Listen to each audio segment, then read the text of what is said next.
नमस्कार बंधुरा education culture YouTube चैनले तुम्हारे स्वागतम।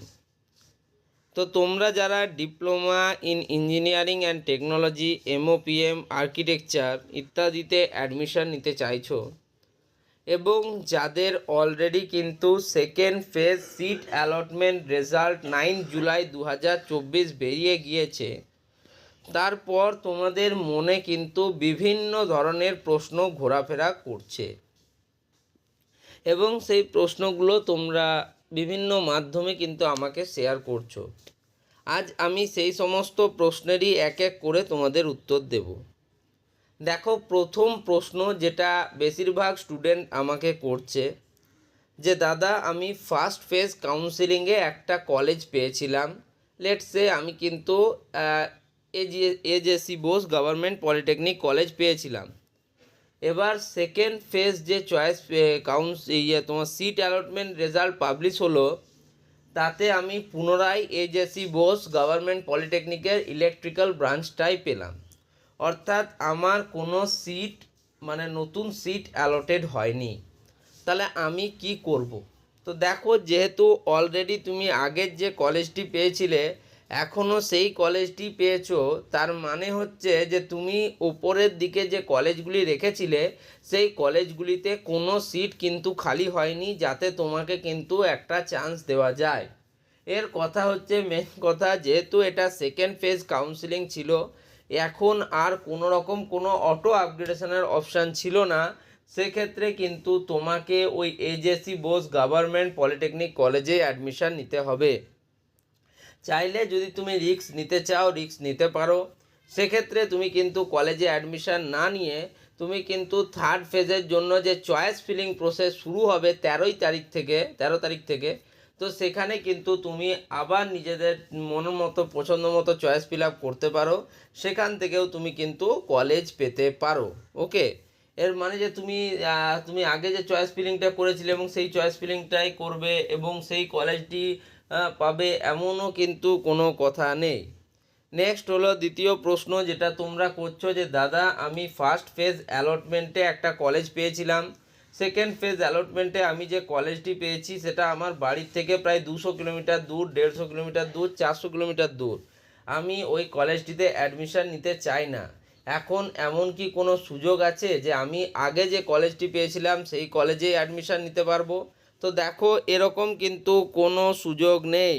দেখো, তোমাদের অটো আপগ্রেডেশন বিষয়ে এই পয়েন্টটি তুমি পড়ো, বিশেষভাবে মনে রাখা দরকার। দেখো, অটো আপগ্রেডেশন নিয়ে যদি সুযোগ আসে তবে প্রার্থীকে তা নিতেই হবে, কারণ সেক্ষেত্রে তার পূর্বের পাওয়া অ্যালটমেন্টটি অটোমেটিক্যালি ক্যান্সেল হয়ে যাবে। এটা কিন্তু একদম কাউন্সিলের অফিসিয়াল অর্ডার, এখানে কারু ছড়ি ঘোরাবার কথা নয়। যদি তুমি অ্যালটমেন্টে নতুন একটা কলেজ পাও তাহলে তোমাকে কিন্তু সেই কলেজে অ্যাডমিশান নিতে হবে, পুরনো কলেজে অ্যাডমিশানের কোনো সুযোগ থাকছে না। আর আরেকটা জিনিস, যেহেতু তোমাদের সেকেন্ড ফেজ অ্যালটমেন্ট পাওয়ার পর এখানে কোনো রকম অটো আপগ্রেডেশনের আর সুযোগ নেই, সেক্ষেত্রে তুমি আর অটো আপগ্রেডেশনও করতে পারবে না। বুঝতে পারলে? আশা করি তোমরা এই পয়েন্টটা তোমাদের কাছে ক্লিয়ার। নেক্সট, দাদা আমি ফার্স্ট এবং সেকেন্ড ফেজ কাউন্সিলিং দুটোতেই কোনো কলেজ পাইনি, সেক্ষেত্রে আমি কি করব? তো দেখো, এখন তোমাকে কিছু করতে হবে না। 13 জুলাই থেকে পুনরায় তোমাদের জন্য চয়েস ফিলিং প্রসেস শুরু হবে। তোমরা তোমাদের যে কাট অফ র্যাঙ্ক আছে, বিভিন্ন কলেজের যে লাস্ট ইয়ারের যে কাট অফ র্যাঙ্ক আছে সেটা মোটামুটি অ্যানালিসিস করো এবং তার উপর ভিত্তি করে তোমার পছন্দের কলেজগুলোকে লিস্ট আউট করে নিজের কাছে রেখে দাও। 13 তারিখ থেকে পুনরায় যখন তোমাদের চয়েস ফিলিং প্রসেস হবে তখন কিন্তু তোমরা সেই কলেজগুলিকে নিজেদের চয়েস ফিলিং প্রসেসের মধ্যে রাখবে। আশা করি থার্ড ফেজ কাউন্সিলিংয়ে কিন্তু সেক্ষেত্রে তোমরা কলেজ পেতে পারো। আর চয়েস ফিলিং সংক্রান্ত তোমাদের অনেক ভুল ভ্রান্তি হচ্ছে, প্রচুর স্টুডেন্টদের প্রচুর ভুল হয়েছে।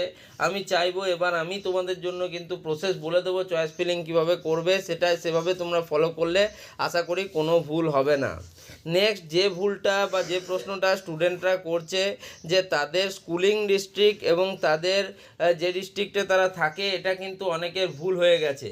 তো এই ভুলটি কিন্তু এবার আর করবে না। যদি তোমাদের এরকম ভুল হয় সেক্ষেত্রে তোমাদের যে ডিস্ট্রিক্ট কোটা আছে সেই কোটাতে কিন্তু তোমাদের কলেজ পাওয়ার সম্ভাবনা থাকবে না, অর্থাৎ তোমরা কিন্তু কলেজ পাবে না।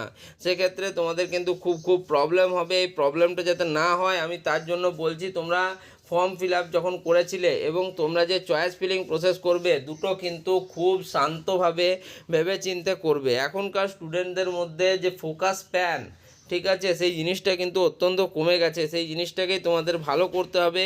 এবং তোমাদেরকে আমি একটা কথাই বলবো, দেখো তোমরা কিন্তু প্রশ্ন করতে থাকো এবং আমি তার যথাযথ উত্তর দেওয়ার চেষ্টা করব। এবং তোমাদেরকে বলবো, তোমরা যারা কলেজ পেলে এবং কোন কলেজ পেয়েছো, কত র্যাঙ্ক করে কোন কলেজ পেয়েছো, সেটা ভিডিওর নিচে কমেন্ট করো। এবং তার সাথে তোমাদের যারা বন্ধুরা আছে যারা এখনও অবধি কলেজ পায়নি বা চয়েস ফিলিং প্রসেসে অংশগ্রহণ করেনি, তাদেরকে কিছু করে উপদেশ দিয়ে যাও যাতে তারাও কিন্তু কলেজ পেয়ে যায়। এই ভিডিওটা এখানেই শেষ করছি। ভিডিওতে আর ডিটেলস কিছু বলার নেই। ভিডিওটা ভালো লাগলে ভিডিওটিকে লাইক করো, বন্ধুদের মধ্যে শেয়ার করো, চ্যানেলটিকে সাবস্ক্রাইব করো এবং যতটা পারবে চ্যানেলটিকে সাপোর্ট করার চেষ্টা করো। ধন্যবাদ।